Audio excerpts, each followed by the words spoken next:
хичээлээр угсарсан нийлмэл өгүүлбэрийн утга бүтэц хэрэглээний талаар судлах болно. Өгүүлбэрийн задлан шинжилж онцлогыг тодорхойлно.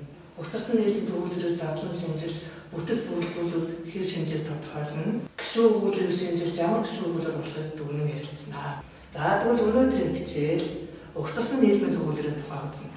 За угсарсан нийлмэл өгүүлбэр гэдэг нь утга хэлцэн хувьд нэг өгүүлбэр нь гол нь захирч нөгөө нь түүнтэй гишүүний өөрөг гүйцэтгэж өгүүлбэрийн гишүүд нь өөр хоорондоо захируулах холбоогоор хол үздэг. Нэгдмэл нэгэн утга санаа илэрхийлсэн нийлмэл өгүүлбэрийг угсарсан нийлмэл өгүүлбэр гэдэг. Энэ зургийг хараад та бүхэнд ямар нэгэн зохиолын санаа төрж байгаа. Тэр ямар зохиол вэ хүмүүдээ? За энэ бол яахын аргагүй тхийн зогсоол. Гайхамшигтай сайхан зохиол байгаа. Та бүхэн бүгд мэднэ. За бигзийн явуу болон 20 дугаар зууны Мамлай яруу найрагч соёлын гайваар зүтгэлтэн төрийн шагналт ийм сайхан зохиосон байгаа. Явуу болонгаа эцгийнхаа нэгэн дурслаг зориулж энэхүү тхийн зогсоол гэдэг найрамдлыг бичсэн түүхтэй. За одоо бүгдөө тхийн зогсоол найрамдлынхаа хэсгээс сонирхъя. Тхийн зогсоол үзүүр нь гурвалжин үүлэнд чүргэх оргил харагдлаа. Үүрээ манан өндөр тэргэх бүргэд харагдлаа. Дэрэгдэх оргил нь илээд авахаар ойрхон байлаа. Дээрх тэнгэр нь нүдэнд торхоор өгөлгүй байлаа. Тхийн зогсоол дээр хараага тогтоо гэж аав минь хэллээ. Тэрүүн дээр нэг амтан бий. Олдоо гэж ахин хэллээ. Өвөлжин харагдаж нүдэнд дассан оргил үзэгдлээ. Орой дээр нь эврэн сэрийсэн янгир харагдлаа. Хангай сайхан амтныг үзээд би баясав. Харлагдих зогсож байна гэд бараг хашгирлаа. Аав минь дуугүй тамхиас орсоор гэртээ орлоо. Айлын хүмүүс янгирийн сургаар манайд сугаллаа. Цайгаа ч уухгүй аав минь тэгээд хэсэг суулаа. Цаанаал гунигтай хоолой засаад ингэж ярьлаа. Янгир өтлөхөөрөө эврээд ахаа болдгийг юм гинлээ.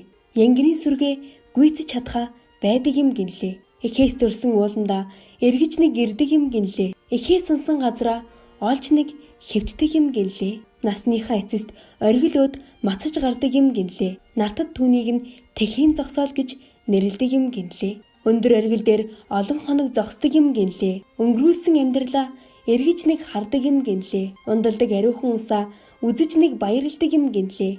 Идээлдэг сайхан бэлчээрээ харж нэг баясдаг юм гинлээ. Ижил олон сүргээ эцсийн удаа үздэг юм гинлээ. Их болсон нутгаа сүүлчийн удаа хардаг юм гинлээ. Өндөр оргилоос эврэн дийлээд хальдаг юм гинлээ. Өнгөд орчлонгоос нэгэн тэгээд дутдаг юм гинлээ.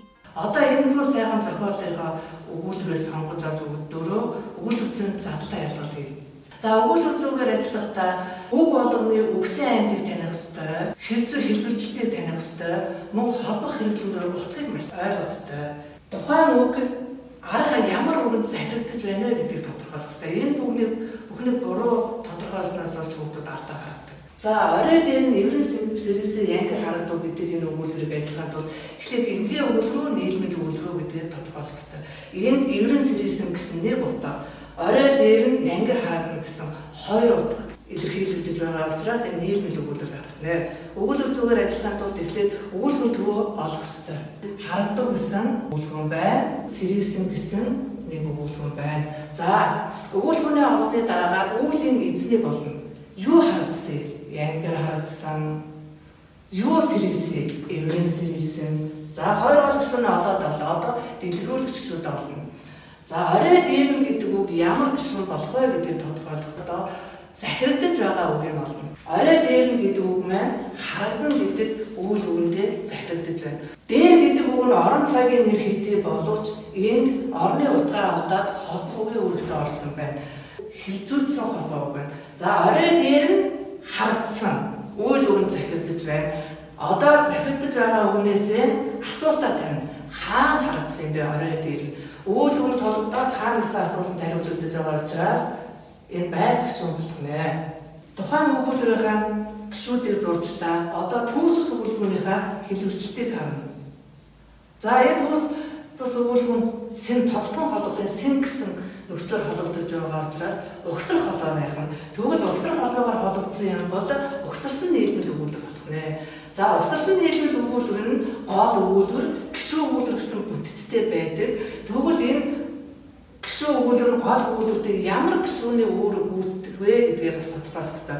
Ингээд тодорхойлохдоо энэ өгүүлбэрийн утга санаагийн нэг үг хэмээн дотроо сэтгэх хэрэгтэй. Тэгээд аль үгэндээ гол өгүүлбэр байгаа, аль үгэндээ захирагдаж байгаа болно. Аль ерөн сэрээсэн янгир. Янгир гэдэг нэр үгэнд толгодоод ямар янгир вэ? Ерөн сэрээсэн янгир гэсэн асуултанд хариулт өгч байгаа учраас энэ толгодгол гişүү өгүүлбэр байх нэ. За толгодгол гişүүний зурагтаа төгс ус өгүүлбэрийнхээ араар босоо хаалтаа хийн. Гişүү өгүүлбэрийн эхлэл нь хаагаараа зурагдах вэ гэдгийг олохдоо өгүүлбэрийнхээ утгыг сайн ойлгох хэрэгтэй. Ерөн сэрээсэн янгир. Ерөн гэдэг өмнөр эхлэлийн авах. За энэ харьяалал биш хамтсан тодтол байгаа учраас бүр үгээр зурж байгаа. Одоо тэгэхээр энэ гişүү өгүүлбэр гол өгүүлбэртэй ямар үүрэг гүйцэтгэж байна вэ гэдэг бүгдөө тодорхойлъё. Ерөн сэрээсэн янгир энэ янгирыг шин чанарыг дэлгэрүүлж өгсөн. Энэ ерөн сэрээсэн гэдэг өгүүлбэр орсноор энийг өгүүлж байгаа өгүүлэгч маань ямар их сэтгэл хөдлөлтэй тэр янгирыг хараад ямар их баясгалт төрсөн тийм утга илэрхийлж байна.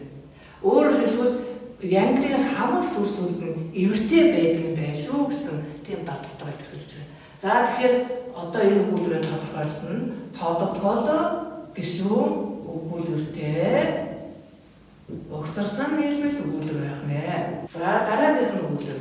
Янгирын сүргийг гүйцэж чадхаа болдог юм гэлээ. За энд болохоор янгир өтлөөд сүргийг гүйцэж чадхаа байсан гэсэн нэг утга. Янгирууд зогсоолдог зогсож байгаа янгирыг орхиод явсан гэсэн хоёр утга илэрхийлж байгаа учраас энэ нийлбэл өгүүлбэр байх нь болдог юм гэлээ. За энд хязгаартай холбоо үг байна.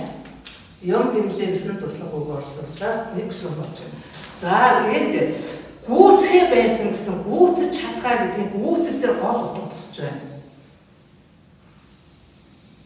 Гүйцэхэ байсан. За чадах гэдэг үг үйл үг хэдий боловч өөрийнхөө утгыг алдаад гүйцэх гэдэг үгэндээ туслах үгийн үүрэгтэй орж байгаа. Тийм учраас хилцүүлцээ холбоог болоод нэг гишүүн болох нэ. За өгүүлбэрийн төвөдөө орчлоо. Одоо энэ сүрэг гэдэг үг чинь ямар гишүүн болох вэ гэдгээ тодорхойлохдоо арийнхаа аль үгэнд захирагдаж байна вэ гэдгээ танин. Сүргийг гүйцэхэ байсан. За үйл үгэнд холбогдлоо.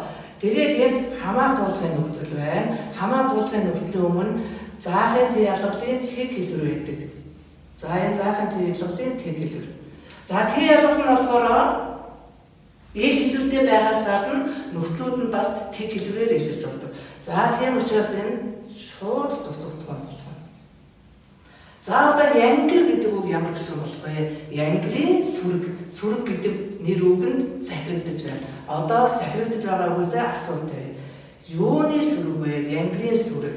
Нэр үгэнд холбогдоод юуны гэсэн асуултанд хариулагдаж байна. Харьяалахын ялгалаа хэлүүлсэн учраас харьяалахын тодтол байна. Одоо энэ нэгэн нийлбэл өгүүлбэр болох нь батлагдсан учраас энэ дараагийнхаа өгүүлбэртэй угсрах холбоосоор холбогдчихвол зэрэгцэх холбоосоор холбогдчихвол гэдгийг таних ёстой.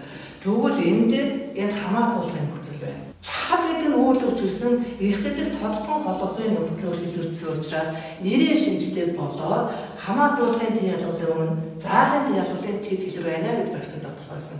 Тэгвэл чадхыг болдог гэсэн үйл үгэнд холбогдож байна. Тэгвэл болдог гэдэг үг маань тусах үйл үг. За чадах гэдэг үг маань заахын тий ялгалын нөхцлөөр хэлүүлсэн учраас энэ тусагдсан гэсэн үг болно. Та бүхэн анзаарч байгаа гүйцэх гэдэг үгэн дээр утга хэдий догцсон ч гэсэн чадах гэдэг үг нь эхний энгийн өгүүлбэрийг дараагийнхаа өгүүлбэртэй холбож байгаа учраас энэ чадах гэдгийг илэрхийлдэг харж байгаа. За энэ тусагдсан гэсэн өгүүлбэр энэ гол өгүүлбэртэй найруулга ямар үүрэгтэй оролцоо байвал тэр шалтгаан бүрийн үүрэгтэйгээр орсон. Янгир маш их хөтлсөн учраас янгирынхаа сүргийг гүйцэж чадгаа байсан гэсэн тийм утга илэрхийлж байна. За ингээд энэ өгүүлбэрийг тодорхойлно. Тусагдсан гэсэн өгүүлбэртэй угсарсан нийлбэл өгүүлбэр. Цайгаа цуггүй аав нь тэгээд хэсэг суу. За энд болохоор аав цайгаа уугаагүй. Аав хэсэг суусан гэсэн хоёр утга буюу хоёр энгийн өгүүлбэрээс бүтсэн байна. За өгүүлбэрийн төвөөлийг суу. Уугаагүй. За одоо үүлийнхээ эцдийг олъё. Хэн суусыг? Аав минь суусан. За одоо дэлгэрүүлэгчдүүдэд болно. Хэсэг гэдэг үг хугацаа зааж байгаа учраас энэ байц болно. Юу уугаагүй, цайг уугаагүй. Заахын тийм ялгал хэлүүлсэн учраас шууд тусгах болох юм. Эхний өгүүлбэр дараагийнхаа өгүүлбэртэй зэрэгцэг холбоосоор холбогдоо, өсөр холбоосоор холбогдоо гэдгийг таних ёстой. За нөхцөлбөлийн холбоогийн өгүүлсийн нөхцлөөр холбож байгаа учраас энэ угсруулах холбоо байх нэ. Нэгэнд угсруулах холбоогоор холбогдсон бол угсарсан нийлбэл өгүүлбэр байна. Угсарсан нийлбэл өгүүлбэр болж байгаа учраас заавал гишүүн өгүүлбэрийг олох ёстой.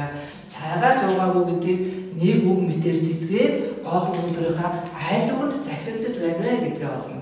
Цайгаа жуухгүй суусан үйл үгэнд холбогдож байна. За тэгвэл захирагдаж байгаа үгнээсээ асуулт байна. Яаж суусан бэ? Цайгаа жуухгүй суусан.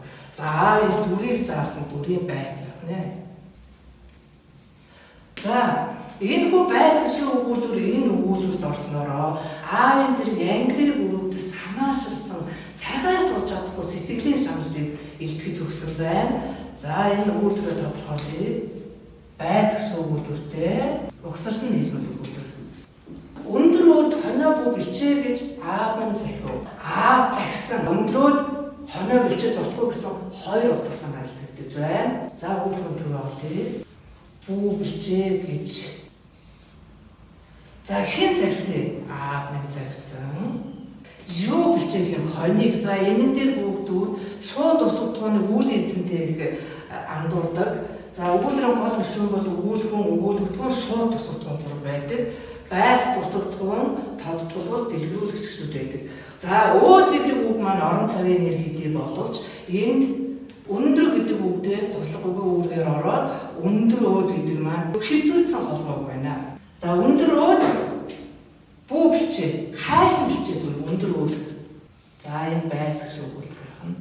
За ингээд нэгдүгээр өгүүлбэр нь хоёрдугаар өгүүлбэртэй гээ холбоцоор холбогдсон байна.